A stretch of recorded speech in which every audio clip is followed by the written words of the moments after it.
BJP పదే పదే చెప్పుద్ది ఆర్థికంగా ఎవరైతే నేరస్తులు ఉన్నారో వారందరినీ కఠిన చర్యలు తీసుకుంటాం, అరెస్టులు చేస్తా ఉన్నారు.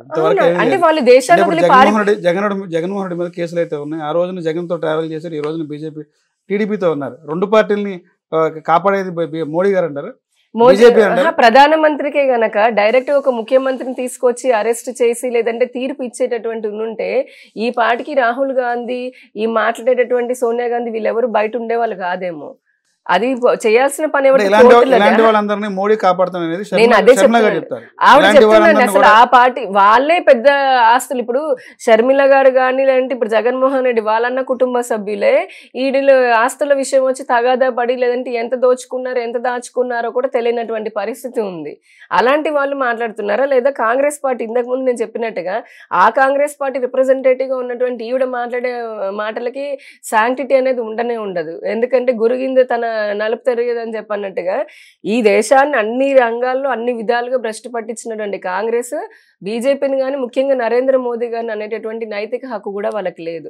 భారతీయ జనతా పార్టీ మీరు చూడండి, లిక్కర్ స్కామ్ లో కానీ లేదంటే ఇంకా ముఖ్యమంత్రుల పైన కూడా అంటే స్వతంత్ర సంస్థలైనటువంటి ఈడీ కానీ సిబిఐ కానీ లేదా జ్యుడిషియరీ సిస్టమ్ కోర్టుల్లో ఉన్నప్పుడు వాళ్ళని ఇన్ఫ్లుయెన్స్ చేసేంత కాంగ్రెస్ లాంటి బుద్ధి బీజేపీకి లేదు. అందుకనే వాళ్ళు కోర్టు పరిధిలో ఉందనుకోండి వాళ్ళు తీసుకుంటున్నారు నిర్ణయం. ఎవరో చేసింది కాంగ్రెస్. అసలు కాంగ్రెస్ పాలించిన సమయంలో మీరు ఈడీ లేదా సిబిఐ అనే బతికున్నాయా అనేది కూడా ఎవరికి తెలిసేది కాదు కదా. ఎందుకంటే ఆ వ్యవస్థ లేదు, అంతా మోనోపలి హైకమాండ్. అలా హైకమాండ్ అలా పెట్టుంటే ఇలా మాట్లాడడానికి వీళ్ళు బయటే ఉండేవాళ్ళు కాదని నేను చెప్తున్నాను. ఈ రోజున అలా పెట్టుంటే రాహుల్ గాంధీ బయట ఉండేవారా, లేకపోతే సోనియా గాంధీ బయట ఉండేదా, లేదంటే కనుక ఇంకా ఎవరెవరు మమతా బెనర్జీ బయట ఉండేదా?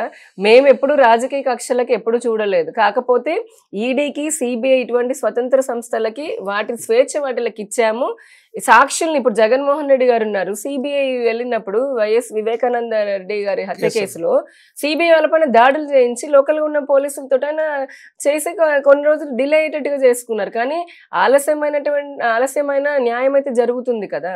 కోర్టు పరిధిలో ఉన్నటువంటివి జ్యుడిషియరీ సిస్టమ్ తప్పకుండా ఒక రోజు అటు ఇటు అయినా, ఎందుకంటే జ్యుడిషియల్ సిస్టమ్ లో కూడా 150 సంవత్సరాల నుంచి ఉన్నటువంటి పాత చింతకాయ పచ్చడి పద్ధతిలో ఉంటే అవి కూడా మార్చాం మేము.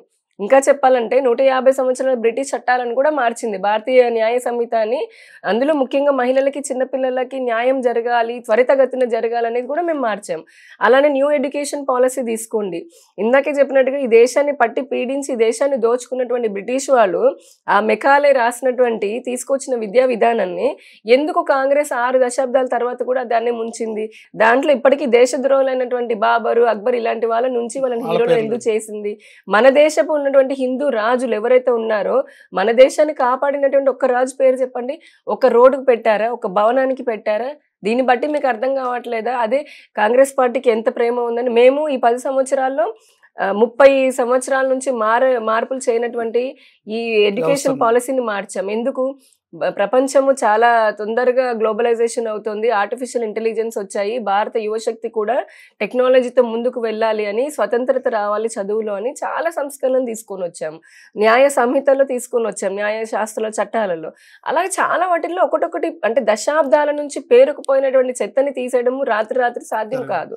అయినప్పటికీ ఎంతో కృషి చేస్తూ మొండిగా పట్టుదలతో కాశ్మీర్ 370 ఆర్టికల్ తీసుకోండి, ఎంత ఇబ్బందికరమైనటువంటి పరిస్థితులు అక్కడ ఉండేవి ఈ దేశం మొత్తంలో. అలాంటిది చాలా సామరస్యంగా అది పరిష్కరించాం. అయోధ్య రామ మందిర్ కూడా దేశం తగలబడిపోతుందని పుట్టించారు. వీళ్ళంతా పుట్టించడమేను అంటే భయభ్రాంతులకు గురి చేసి ఈ దేశ ప్రజలను ఎప్పుడు భయానికి బానిసల్లాగానే ఉంచారు. మేము ఈ రోజున మహిళలకి, రైతులకి మా నరేంద్ర మోదీ గారు అనుకున్న మొదటి నుంచి చెప్తున్న ఒకటే, మహిళలు, రైతులు, యువకులు, శ్రామికులు ఈ నాలుగు పిల్లర్లు ఈ దేశ అభివృద్ధికి. వారిని అన్ని విధాలుగా అభివృద్ధి చేస్తేనే ఈ దేశం బాగుపడుతుందని. రాష్ట్రాన్ని అన్ని రకాలుగా ఆదుకుంటామని చెప్పినటువంటి బీజేపీ పార్టీ నరేంద్ర మోడీ గారు ఈ మూడు టర్మ్లో కూడా ఇప్పుడు మూడో టర్మ్ ప్రధానమంత్రిగా 3 టర్మ్ అధికారంగా వచ్చారు. ఆంధ్రప్రదేశ్ సంబంధించి విభజన హామీలు ఎంతవరకు అమలు చేశారు? ప్రత్యేక హోదా కానీ, గుజరాతపట్నం కానీ, రైల్వే జోన్ కానీ ఈ రకంగా చూసుకుంటే విభజన హామీలు ఎంతవరకు అమలు చేశారు? విభజన హామీలు అన్ని పూర్తిగా ఏదో ఒక సంవత్సరంలోనో 2 సంవత్సరాల్లోనో అమలు చేసేటటువంటి హామీలు కూడా కావు. 15 సంవత్సరాలు కూడా 15 ఎక్కడైందండి, 10 ఏళ్ళు కదా. అదే నేను చెప్తున్నాను, మీరు అడిగారు నేను చెప్పాలి కదా దానికి. రాష్ట్రం విభజన జరిగిన తర్వాత 18 అంశాలతోటి విభజన అంశాలలాగా ఆంధ్రప్రదేశ్ రాష్ట్ర విభజన చట్టం చేశారు. ఆ చేసిన తర్వాత కొన్ని వాటిల్లో ఉమ్మడి ఆస్తులు హైదరాబాద్ లో ఉన్నాయి, తెలంగాణకు ఉన్నాయి.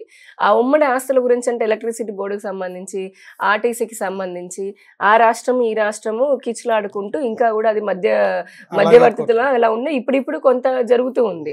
ఇకపోతే మీరు ప్రత్యేక తరగతి హోదా అని చెప్పని అన్నారు. అదే ప్రత్యేక తరగతి హోదా దాని గురించి మొదట్లో అప్పుడున్నటువంటి పరిస్థితులలో అప్పటి ఎన్డీఏ ప్రభుత్వం ఏదైతే ఉందో ప్రత్యేక తరగతి హోదా అంటే పంచవర్ష మన 14th ఫైనాన్స్ కమిషన్ చెప్పిన దాని ప్రకారం ఏ రాష్ట్రానికి అమలు అంటే నార్త్ ఈస్ట్ లో టెరైన్ సరిగ్గా లేనటువంటి కాకుండా మిగతా వాటికి అది అంటే ఉపయోగించడానికి కష్టంగా ఉంది కాబట్టి దానికంటే మించినటువంటి ప్రతిఫలం.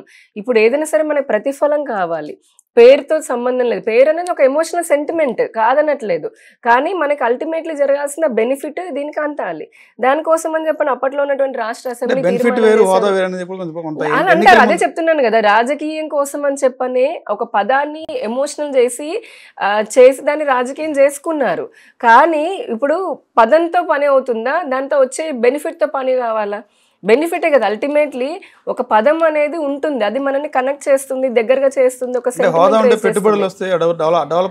ఎలా వస్తాయి హోదా ఉంటే పెట్టుబడులు ఎందుకు వస్తాయంటే అందులో ఉన్నటువంటి విధానాల వల్ల. హోదా ఉంది కదా అని వచ్చేవి, అందులో ఉన్నటువంటి విధానాల వల్ల, ట్యాక్స్ ఎగ్జంప్షన్స్ వల్ల వస్తాయి. అదంటే ఎగ్జంప్షన్సే ఇస్తామని కూడా అప్పుడు చెప్పాము. తర్వాత సరే కొన్ని జరిగినటువంటి రాజకీయ పరిణామాల వల్ల అనుకోండి, అలా అప్పుడు కూడా జగన్మోహన్ రెడ్డి కూడా మేము ఇంకేంటి మాకు 25 మందిని ఇస్తే మెడల్ వంచుతాను అది ఇది అని అన్న వ్యక్తి కూడా ఆ తర్వాత అతనికి విషయం అర్థమైంది. ఎందుకంటే పదంతో పని జరగదు, ఆ బెనిఫిట్ రావాలని. కానీ అతనికి రాష్ట్రానికి ఎవరెవరితో లాలూచి పడ్డారు? మేమైనా కలిసి ఎవరు 19 నుంచి 24 వరకు జగన్మోహన్ రెడ్డి ఎంపీలని మోడీకి తాకట్టు పెట్టడం వల్లే ఆంధ్రాకి అన్యాయం జరిగిందని కూడా 24 ఎన్నికల్లో కూడా ప్రధాన ఆరోపణ చేశారు. ఎవరు చేశారు? టీడీపీ వాళ్ళు చేశారు. అదే చెప్తున్నా, రాజకీయంగా సరే ప్రతి రాజకీయ పార్టీకి వాళ్ళు ఎన్నికల్లోకి వెళ్ళడానికి ఒక ఎజెండా అంటూ ఉంటుంది, కొన్ని రకాలుగా విమర్శలు లేదంటే కొన్ని పాయింట్స్ పట్టుకుంటారు.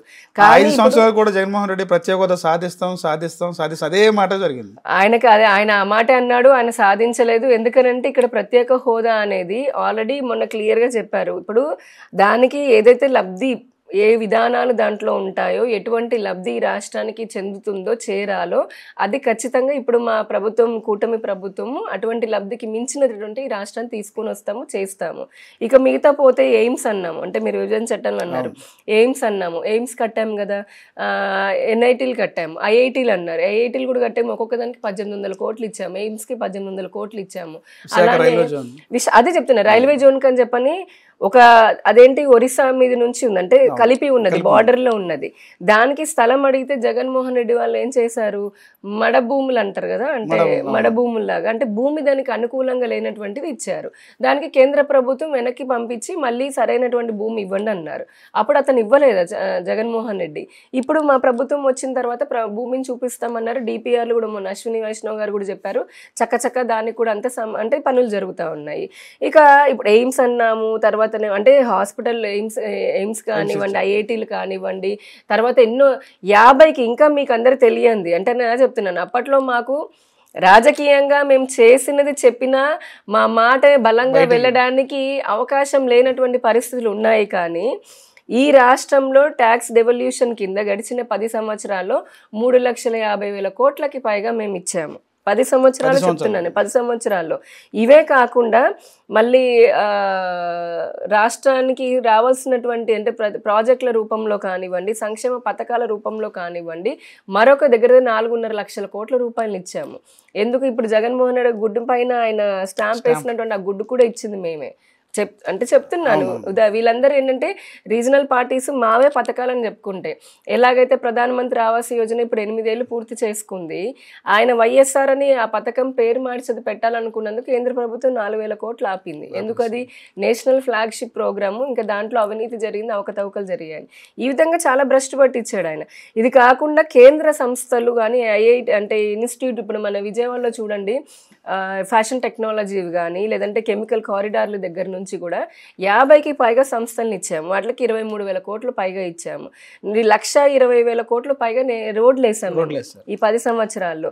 87,000 కోట్లకు పైగా రైల్వే లైన్లకు ఇచ్చాము. అంటే ఇవన్నీ కూడా 10 సంవత్సరాలు, మాకు 5 సంవత్సరాలు ఈ 5 సంవత్సరాలని కాదు, 10 సంవత్సరాల్లోనూ అటు భారతీయ జనతా పార్టీ కేంద్ర ప్రభుత్వం ఉన్నప్పుడు ఈ రాష్ట్రానికి ఏమి కావాలో చేసింది. కాకపోతే జగన్మోహన్ రెడ్డి ఈ 5 సంవత్సరాలు ఆ నిధులను మళ్లించుకొని ఆయన సొంతంగా అన్నిటినీ దాన్ని కబ్జా చేసుకొని, అంటే నిధులన్నింటినీ కూడా ఆయన తినేసి ఈ రాష్ట్రాన్ని అభివృద్ధి లేకుండా చేశాడు. అందుకే కదా భారతీయ జనతా పార్టీ కూటమిలో అంటే మళ్ళీ అభివృద్ధి జరగాలని అంటే మంచి పాలన ఉండాలని. ఈ 6 నెలల్లో చూడండి మీరు, పోలవరానికి 12,000 కోట్ల పైగా హైట్ తగ్గించారు. అంటే దేనికండి? ఇప్పుడు విదేశీ నిపుణులు వస్తున్నారు. అంత పెద్ద ఒక 100 సంవత్సరాలు ఉండేటటువంటి లక్షల ఎకరాలకి నీరు వచ్చేదానికి అక్కడ ఉన్నటువంటి భూమి కానీ లేదంటే పరిస్థితులను అధ్యయనం చేస్తూ ఉండాలి. ఆ చేసే క్రమంలో టెక్నికల్ గా సంబంధించి ఇప్పుడు ప్రభుత్వము మనమేదో పెట్టుకొని అంటే మేమేదో మార్చుకుంటున్నామని కాదు కదా, విదేశీ నిపుణులు వస్తున్నారు, వాళ్ళు సలహాలు ఇస్తున్నారు, దాని ప్రకారమే మార్పులు చేర్పులు జరుగుతున్నాయి. క్యాపిటల్కి 15,000 కోట్లు ఇచ్చామా, అలానే మెట్రో రైలుకి, అమరావతి మెట్రో రైలుకి స్థలం ఇవ్వమని అడిగితే జగన్మోహన్ రెడ్డి 5 ఏళ్ళ స్థలం చూపించాల. అంతెందుకు 25 సంవత్సరాల నుంచి రాజశేఖర రెడ్డి గారు ముఖ్యమంత్రిలా ఉన్నప్పటి నుంచి కూడా పెండింగ్లో ఉన్న రైల్వే లైన్లకి మేము మా భారతీయ జనతా పార్టీ వచ్చిన తర్వాత 2015లో రైల్వే లైన్లకి 3,000 కోట్లు ఇచ్చి క్లియర్ చేసాము, అంటే కంప్లీట్ చేసాము. ఇట్లాగా స్థలం ఇవ్వకుండా కొన్ని ఆగిపోయినాయి. ఇప్పుడు 15,000 కోట్లు క్యాపిటల్కి ఇచ్చాము. బైపాస్ రోడ్డు ల్యాండ్ పూలింగ్ కంటే కూడా 6,000 కోట్లు ఇచ్చాము. 3 ఇండస్ట్రియల్ కారిడార్ లోపల ఇన్ఫ్రాస్ట్రక్చర్కి ఇచ్చాము. అలానే మన దీనికి అమరావతికి సంబంధించిన దానికి ఇంకా అన్ని రకాలుగా ఔటర్ రింగ్ రోడ్కి ఇచ్చాము. మెట్రోకి 2,800 కోట్లు. ఇంకా ఇవి తక్కువే. మొన్న బడ్జెట్ ఎలొకేషన్స్లో ఇంకా మీరు చూసారు చాలా వచ్చాయి ఇక్కడ, అంటే రాష్ట్రానికి సంబంధించి. ఒకటి డబుల్ ఇంజన్ సర్కార్, అంటే అయినా కేంద్ర ప్రభుత్వం చేస్తున్నటువంటి ఏదైతే ఇస్తున్న ప్రోత్సాహాన్ని సహకారాన్ని అర్థం చేసుకొని కింద వాళ్ళు కూడా దాన్ని తగ్గట్టుగా రాష్ట్రంలో ఉన్న ప్రభుత్వం కూడా చేసింది అనుకోండి, డబుల్ ఇంజన్ సర్కార్ లాగా అవుతుంది, ఒక యూపీ కానీ ఒక ఆంధ్రప్రదేశ్ కానీ. ఇప్పుడు అది ప్రజలు చూస్తున్నారు. ఇప్పుడు విశాఖ స్టీల్ ప్లాంట్ అనేది గత 5 సంవత్సరాల నుంచి కూడా హాట్ టాపిక్ అయింది. ప్రతిపక్షాలు ఏముండారంటే మొదటివారు జరిగింది, విశాఖ స్టీల్ ప్లాంట్ని ప్రైవేట్ పరం చేస్తారండి. ఎన్నికల్లో ప్రతి ఒక్క పార్టీ కూడా దాన్ని ఒక అస్త్రంగా తీసుకున్నారు. మేము వస్తే అధికారంలోకి వస్తే ప్రైవేట్ పరం చేయమని చెప్పన్నారు. ప్రైవేట్ పరం అయిపోయిందని చెప్పి కొంత ప్రచారం. ఏది వస్తూ ఉంటారు నిజంగా విశాఖ ఉక్కు అనేది ఆంధ్రుల హక్కు. అందులో అంటే నిర్వివాదమైనటువంటి అంశం అది ఖచ్చితంగా. At the same time Bharatiya Janata party కేంద్ర ప్రభుత్వం అంటే వీళ్ళకి పెట్టుబడుల ఉపసంహరణ అలానే ప్రైవేటీకరణ అనే దానికి తేడా కూడా లేకుండా మాట్లాడే మాటలు చాలా మంది మాట్లాడుతుంటారు. రెండింటికి తేడా ఉంది. అంటే ఇప్పటికే కొంతమంది తొలగించడం జరిగింది. శాలరీస్ ఇవ్వడంలో కూడా 30% శాలరీ ఇస్తున్నారు. దాదాపు 1,300 రోజుల నుంచి కూడా ఉద్యమాలు అయితే చేస్తారు. విశాఖ ఉక్కుకి సంబంధించి ఇంటర్నల్గా స్టాఫ్కి సంబంధించి కానివ్వండి, అలా ఇప్పుడు కాదు, కొన్ని దశాబ్దాలుగా ఎప్పటి నుంచో కొన్ని ఇష్యూస్ ఉన్నాయి. అది ఇప్పుడు కొత్తగా వచ్చినా కూడా కాదు. అండ్ దాన్ని ఇటువంటి చాలా సున్నితమైనటువంటి అంశాన్ని ఏ విధంగా అందరికీ అనుకూలమైనటువంటి పరిష్కారం ఇవ్వాలో అనేది అటు కేంద్ర ప్రభుత్వము ఇటు రాష్ట్ర ప్రభుత్వము, ఇప్పుడు మాకు కేంద్ర మంత్రులు కూడా ఉన్నారు మా పార్టీ నుంచి, చర్చిస్తున్నారు. తప్పకుండా ఎవరికి ఇబ్బంది కలగనటువంటి పరిస్థితిలోనే దానికి సొల్యూషన్ అనేది ఇస్తారు. ఈలోపు రాజకీయ పార్టీలకి లేదంటే కొంతమందికి ఇప్పుడు కమ్యూనిస్టులు ఉంటారు అనుకోండి, వాళ్ళ సంస్థలకి ఇంకేం పని ఉంటుంది, వాళ్ళ అటువంటి విధానాల వల్ల ఈ రోజున దేశ ప్రజలు వాళ్ళని పూర్తిగా దూరం పెట్టారు. ఎక్కడ వాళ్ళకి ఒక సీటు ఒక కేరళలో తప్పితే మామూలు ఇంకెక్కడ వచ్చే పరిస్థితి లేదు, పార్లమెంట్లో అసలు వచ్చే పరిస్థితి అంతకంటే లేదు. అటువంటి వారు ఏంటంటే భావోద్వేగాలను రెచ్చగొడుతూ వాళ్ళు ఇంకా వాళ్ళ ఉనికిని చాటుకోవడం కోసమని చేసేటటువంటి కార్యక్రమాలు కొన్ని ఉంటాయి. వాటన్నిటిని పట్టించుకుంటూ పోకుండా అందరికీ అనువైనటువంటి సమస్య పరిష్కారం చూపించడమే మా బాధ్యత. దానికి భారతీయ జనతా పార్టీ అటు కేంద్ర ప్రభుత్వం ఇటు రాష్ట్ర ప్రభుత్వం కట్టుబడి ఉంది.